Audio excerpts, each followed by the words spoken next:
ओम नमो भगवते वासुदेवाय। कृष्णाय वासुदेवाय हरे परमात्मने प्रणत कलेश नाशाय गोविंदाय नमो नमः। नमस्कार दोस्तों, स्वागत है आप सभी का हमारे चैनल भक्ति ज्ञान 108 के में। दोस्तों, आप सभी को निर्जला एकादशी व्रत की हार्दिक शुभकामनाएं। भगवान श्री लक्ष्मी नारायण और भगवान श्री राधा कृष्ण आप सभी भक्तजनों पर अपनी कृपा दृष्टि बनाए रखें और आपको हमेशा सुख समृद्धि और सौभाग्य का साथ मिले।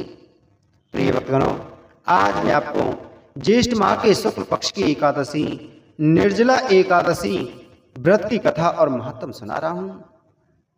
कुंती पुत्र भीम ने कहा, हे पितामह, माता श्री कुंती, भ्राता श्री युधिष्ठिर, अर्जुन, नकुल, सहदेव एवं द्रौपदी सभी एकादशी को व्रत करते हैं और वे मुझे भी उपवास करने के लिए कहते हैं। मेरा उन सब से निवेदन है कि मैं सब कुछ कर सकता हूँ, भक्ति भाव से ईश्वर की पूजा कर सकता हूँ, दान दे सकता हूँ, सब कुछ कर सकता हूँ, परंतु उपवास नहीं कर सकता।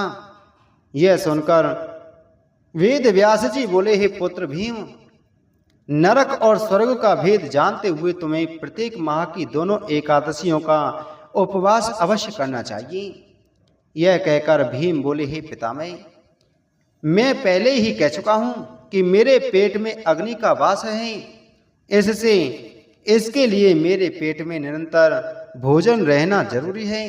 अतः मैं बिना भोजन के एक दिवस भी नहीं रह सकता हूं। अधिक से अधिक पूरे वर्ष में केवल एक दिन का उपवास ही कर सकता हूं।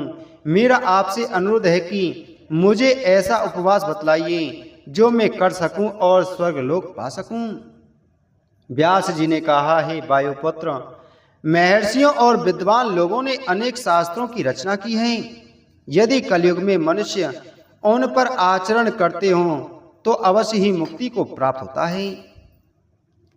उनमें धन बहुत कम खर्च होता है।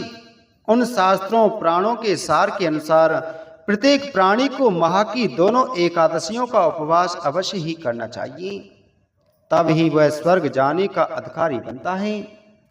पितामह व्यास जी ने फिर कहा, हे भीम, कृष्ण और मिथुन संक्रांति के बीच में ज्येष्ठ माह के शुक्ल पक्ष में आने वाली एकादशी को निर्जल उपवास करना भी अति उत्तम होता है। इस उपवास के मध्य स्नान और आचमन में जल लेना मना नहीं है। आचमन के लिए 6 माह से जल लिया जा सकता है। यह शरीर को शुद्ध कर देता है। आचमन में 6 माह से अधिक जल शराब पीने के समान पाप में हो जाता है। उस दिन भोजन ना लें, इससे भी उपवास की पवित्रता नष्ट हो जाती है। सूर्य निकलने से सूर्य अस्त होने तक जल ना लेने से 12 एकादशियों का पुण्य प्राप्त होता है। द्वादशी के दिन सूर्य निकलने से पहले उठकर उस ब्राह्मण को भोजन दें जो भूखा हो, तत्पश्चात स्वयं भी भोजन करें।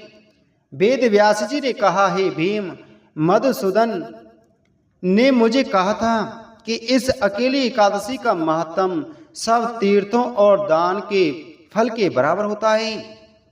एक दिन निर्जल उपवास करने से प्राणी के सारे पाप नष्ट हो जाते हैं। निर्जल उपवास करने से मरने वाले प्राणी को यमदूत के दर्शन नहीं होते हैं।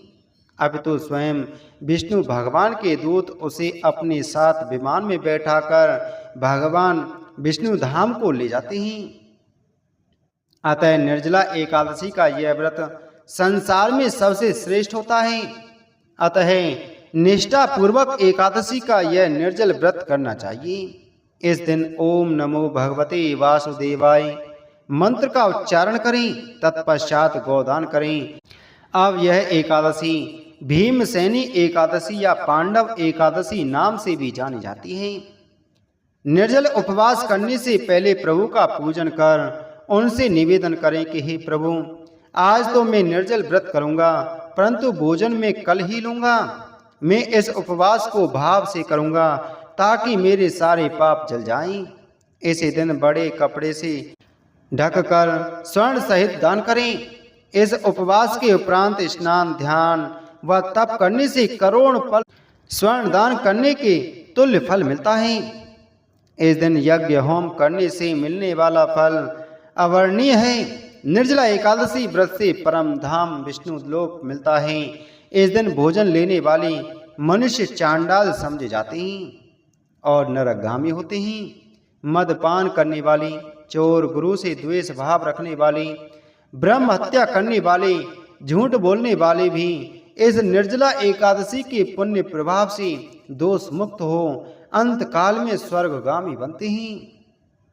वेद व्यास जी ने कहा, ही कुंती पुत्र भीम, विधि पूर्वक तथा नियमानुसार यह निर्जला एकादशी व्रत करने वालों के लिए कुछ नियम हैं जो इस प्रकार हैं। सर्वप्रथम विष्णु भगवान की श्रद्धा भाव से पूजा करें, तब गौदान करना चाहिए।